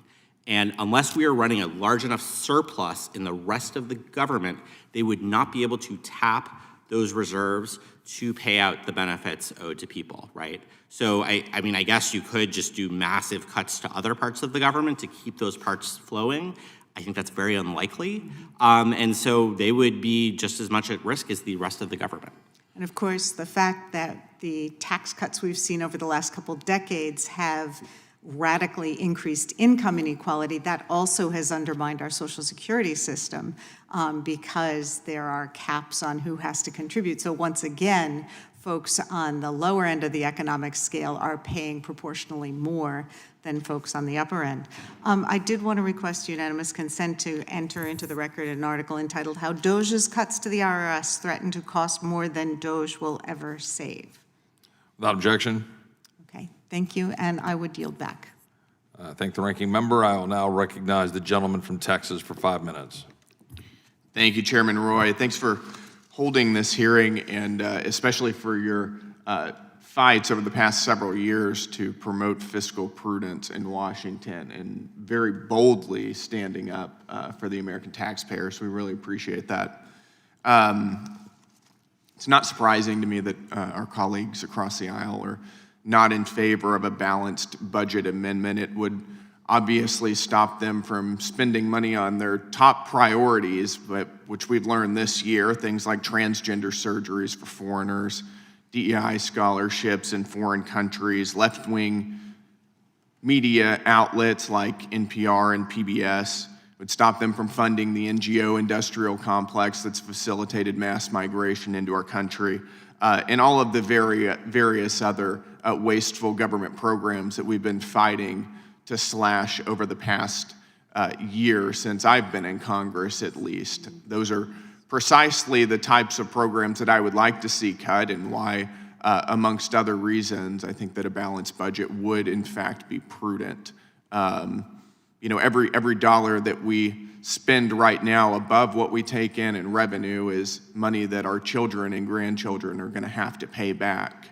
And I, for one, don't want to, and I don't think that it is in any way moral to saddle my children, my son or my daughter, with debt to finance ridiculous programs as we have been. With that said, I want to thank the witnesses for being here. Really appreciate y'all's time. Ms. Modney, I agree that with you that achieving a balanced budget requires a significant decrease in spending. Do you know what the deficit was in 2019? I'm sure that you have it in front of you, sir, so I'm going to concede. $984 billion. Do you know what the deficit is now? It's not good. Not good. A lot more than that, isn't it? Yes, absolutely, sir. How much? Do you know how much it is? Yes, we are at Estimated to be $1.9 trillion. There we go, $1.8 trillion. I think it's actually 1.9 now. Got it.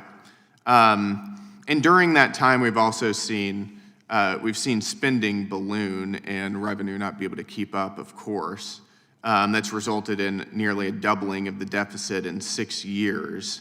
One of the things that we worked on as part of the tax package that we passed earlier this year was reducing wasteful spending. We cut spending by $1.5 trillion, the biggest mandatory spending reduction in our country's history. Would love to hear your thoughts on the work that we did as part of that spending reduction. What portions of that do you think were the most beneficial? It's a little difficult for me to choose just one piece of it that was the most beneficial, but I do think that there were some significant wins. As we mentioned, we prevented a tax hike on the American people and specifically working families, so I would be remiss not to mention that. But in terms of your question on cuts, we eliminated $1.5 trillion in federal spending. That's going to reduce inflation significantly. One of the pieces of the One Big Beautiful Bill Act that I am most in favor of is that we really started refocusing Medicaid on the vulnerable populations. And that included reforms that reduced the ability of Medicaid dollars, federal dollars from taxpayers, because of course it's the taxpayers' money, not the government's, from going toward illegal immigrants.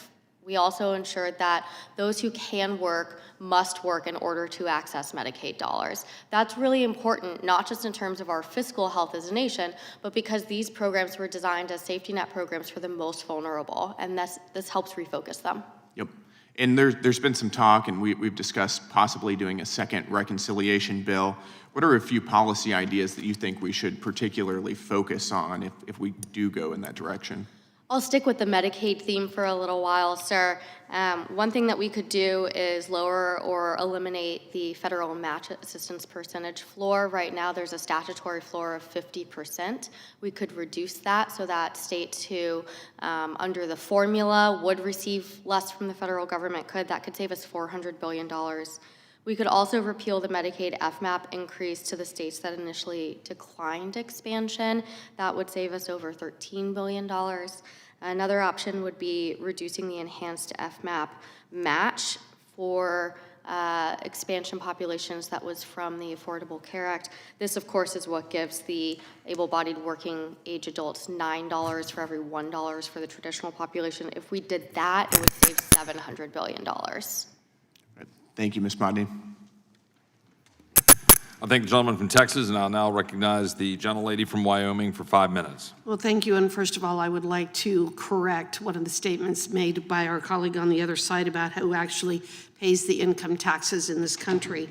The top 10% of earners bore responsibility for 76% of all income taxes paid, and the top 25% paid 89% of all income taxes. Altogether, the top 50% of filers earned 90% of all income and were responsible for 98% of all income taxes paid in 2021. It's very clear that the people who earn the majority of the money are also the ones that are responsible for paying the income taxes in this country. The fiscal year 2025 national debt currently stands at around $1.78 trillion. That's what I was looking at just this morning, and the national debt is at $38 trillion and counting. In 2010, when I first started really kind of ringing the bell about the debt and deficit, The debt was $10 trillion, so we've added another 28, almost $30 trillion just in the last 15 years. The U.S. now spends 13% of its budget on interest on the national debt and more than current annual spending on Medicare or the national defense. Mr. Walker, understanding that the successful adoption of a balanced budget amendment to the Constitution would inevitably help rein in future annual spending, factoring in our existing deficit and debt, I believe merits some additional attention. With our deficit just shy of the $2 trillion, how would the implementation of a balanced budget amendment need to approach this growing figure? What would we do with that growing figure with the deficit? Well, first, I believe that the debt to GDP is too high right now in order to promote future economic growth, individual opportunity, et cetera. And so I think you need to do two things. One, you need to limit how much debt as a percentage of the economy the country can take on absent limited and extraordinary circumstances, a credit card limit, all right? And then secondly, let's set a target for a lower debt to GDP that we want to get to in 10 to 15 years and have mechanisms that can get us there, if you will. The American people know that we have a problem here. Mm-hmm. They support that approach that I just articulated. And in addition to that, they recognize the problem is both spending and revenue. And when you look at it, you have to look at it as a percentage of GDP. What percentage of spending to GDP, what percentage of revenue? And the American people support a 3-to-1 ratio. 3 parts projected spending reduction to 1 part revenue increase, but they believe that both are necessary. Okay. Well, should the enactment of a balanced budget amendment then provide for a transition period to achieve a balanced budget over time, or could this be done immediately? No, it needs to have a transition, there's no question. Do you know how long that transition should be? I would say 10 years as a general guideline. I think Kurt Couchman has said the same. So you also talked about exceptions. The COVID-19 so-called public health emergency was initiated by HHS in January 2020. It was renewed 12 times, and it finally expired in May of 2023. The COVID-19 national emergency was initiated in March 2020 and terminated in April 2023, following finally the passage of a joint resolution of Congress. And according to the Treasury Department, from fiscal year 2019 to 2021, federal spending increased by about 50% in response to the COVID-19 pandemic. I believe that the Democrats spent over $5 trillion while Joe Biden was in the White House addressing some of this. According to USAspending.gov, approximately $4.7 trillion in total budgetary resources was spent in response to COVID-19. Another point for contention for a balanced budget amendment is obviously the concept of exceptions, such as spending for in times of war, national security, natural disasters, and other emergencies. Mr. Couchman, one of my concerns is how those exceptions will be defined and implemented. Do you see that there could be potential abuses, both by Congress as well as the White House, by declaring national emergencies to circumvent any kind of budget constraints that we may adopt with a balanced budget amendment? Eternal vigilance is the price of liberty. And so Congress can't be content to simply pass a BBA and assume that it will fix all the problems. I once believed that. I was naive and young. And I now believe there has to be a robust suite of statutory mechanisms to help Congress exercise its legislative powers in order to check and balance itself, but also the White House, and in some cases, perhaps the judiciary. One other quick note about balanced budget amendment design. It is critical to avoid annual balance because tying your revenue and spending together so closely when revenue is so volatile will create all kinds of problems. In fact, the way that Mr. Duke described, but there are other BBAs that don't have that problem and also don't rely on defining spending as outlays, which is when money leaves the federal government. If you define it in a general term, you can, through implementing legislation, avoid all the problems that Mr. Duke talked about with respect to business cycles and automatic stabilizers. And have you identified those and written them down? Yes, ma'am, and they have, a big piece of that has been introduced as legislation by Representative Tom Emmer and then Senator Mike Braun. Thank you. I yield back. Thank the gentlelady from Wyoming. I will now recognize the gentlelady from California for 5 minutes. Thank you, Mr. Chair. And before I begin, I want to make sure that the American people understand what we're talking about, that the deficit is simply the gap between what the government spends and what it brings in each year. And when that gap grows, we add to the national debt. So balancing the budget would mean closing the gap so we stop adding more debt. And Republicans call themselves fiscal hawks, but the numbers tell a different story. Under President Trump's first term, the deficit jumped from $665 billion to $3 trillion, from a B to a T. And he's already added another $2 trillion this term. Republicans added $155 billion to the national debt in a single week. The national debt is now $38.336 trillion, driven by GOP tax cuts that will cost $3.4 trillion through 2034 and nearly $5 trillion if extended. And now we spend more than $1 trillion a year just on interest. So that is the real fiscal landscape that we are dealing with. And anyone who's managing their house budget would fall over backwards if somebody was like, well, this is what you can't do, you have to cut, but this is what we are continuing to do. Spend like it's water out of a tap. So, Mr. Duke, nonpartisan analysis shows that the Bush and Trump tax cuts are the primary drivers of long-term debt.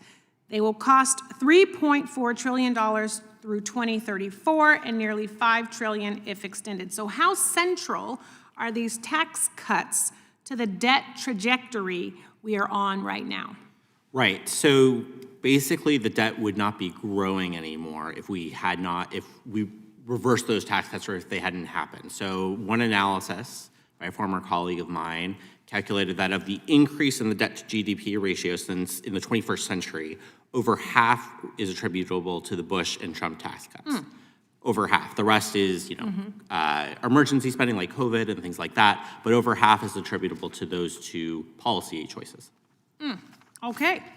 So, Mr. Duke, while Republicans demand cuts to food assistance and health care and child care and housing support, President Trump and his officials have spent $300 million on a White House ballroom, more than $220 million on golf travel, up to $45 million on a birthday military parade, $473 million on National Guard deployments. Trump officials have also misused taxpayer resources, including a $60 million FBI jet that Kash Patel used for personal travel, such as date nights and luxury hunting trips, and a golf vacation in Scotland, and the Coast Guard purchasing up to $200 million in Gulfstream G700 private jets for Secretary Kristi Noem. These folks are not using their mileage points for sure. Given these expenditures, Mr. Duke, how would you characterize the fiscal priorities reflected in these decisions? And at the very least, are they putting American taxpayers first? Yeah, I think the way I would think about it is that we have put into law enormous cuts to SNAP and Medicaid that help working families afford groceries and healthcare, right? And I think the way it's framed is there was no other choice. But, I think just these tax cuts, the bill they just did, shows that, there was a choice and they decided to opt for that. Budgets are about priorities, and we can choose those priorities. And essentially, we've chosen tax cuts for the largest estates, worth over $30 million per couple, over, families trying to buy food and groceries. Yeah, and Mr. Duke, Republicans also approved a $40 billion bailout for Argentina, including a $20 billion U.S. currency swap, even though Argentina has defaulted 9 times, like a huge, bigly credit risk. So what financial risk does that create for American taxpayers? I don't think it takes a financial wizard to know that investing in Argentina is not your best bet. A losing proposition. Absolutely. And thank you, Mr. Chair. I yield back. Thank the gentlelady from California. I'll now recognize myself for up to 5 minutes. I first just want to appreciate the witnesses. We've had a lengthy hearing with most of the members of the committee showing up, so I appreciate your time and your willingness to be here and for focusing on this issue. Now, I'll note this has regrettably mostly turned into a budget committee hearing. Now, recognizing it is a balanced budget amendment question, so it necessarily raises those issues. The question really before us is whether or not we should amend the Constitution of the United States to have some sort of structural changes to force Congress to be fiscally responsible, recognizing that both sides, as you just saw in its normal, relatively petty way, pointed at each other for being the cause of our deficit woes. And the fact of the matter is, both sides, my Democratic colleagues and my Republican colleagues, past, present, and future, are responsible for this. I think some reporting was done that when Mr. Musk came to visit the Republican delegation in December a year ago, almost to the date, probably this week, I'm guessing, if somebody Googles it, that Mr. Musk was talking about DOGE and talking about the savings, and many Republican colleagues went to the microphone and lauded the prospects of cuts and spending restraint. And I stood up and I said, Mr. Musk, you're going to have no problem identifying things to cut. You're going to produce a great list, and we should do most of it. But your problem is going to be everyone standing right next to me here, meaning all of my colleagues. Now, I would have said that. It happened to be a Republican meeting. I would have said that about my Democratic colleagues as well, because as my friend from Kentucky said, we are constitutionally, as members of Congress, hardwired, unfortunately, to want to effectively buy people's votes with a never-ending array of spending programs, whether they are meritorious or not. I often have people who come into my office who ask for cancer subsidies. As a cancer survivor, I'm sympathetic. I often and almost always tell them no, unless they come in with a payment. They tell me how they're going to pay for it. What else are they going to cut? Same thing with my farmers. My farmers come in and they are looking for something for extensions in the Farm Bill and so forth. And I say, well, are you going to do anything about the 80% of the Farm Bill that is SNAP and the extent to which it is consuming the budget? Well, no, or can't. Well, then I'm not going to support it. Members of Congress have got to actually, to the gentleman from Kentucky's point, do their job. The only thing I want to clarify here for the record, because we are here trying to talk about whether we should amend the Constitution, is I just want to go down the witnesses and say, and I think I know the answer, but just yes or no, do you believe that the Constitution of the United States can and should be amended to provide a mechanism to ensure that we are not spending more than is coming in as a general matter? Mr. Walker, do you believe it can and should be? Yes, but I believe it ought to be debt to GDP. Mr. Couchman? Yes, as nearly every advanced country has already done. Ms. Madney? Yes, absolutely. Mr. Duke? Should not. Okay. Mr. Duke, you would maintain that position even if it were only tax increases that were suggested as the mechanism for ensuring that there was fiscal responsibility and that inflows and outflows were equitable?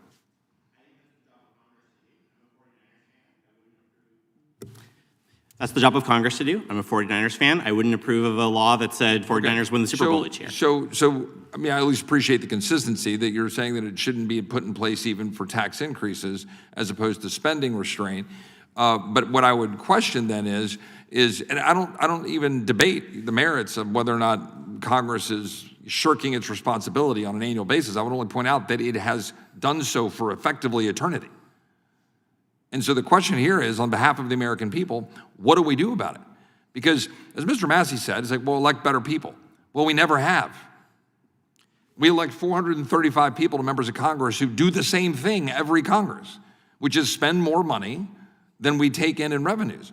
So I think my question is, I mean, again, do you not believe that there should be some mechanism, something in place? Perhaps, for example, if you can't amend the Constitution, we don't think we should do that, then should we have statutory restraints that say that members of Congress should not get paid? Or members of Congress shouldn't be able to hold chairmanships if they vote for budgets that are out of balance? Or that members of Congress in the NRCC or the DCCC can't raise money with all of their special perks and benefits to raise money for incumbent members of Congress who are crapping all over the American people by mortgaging their children's future?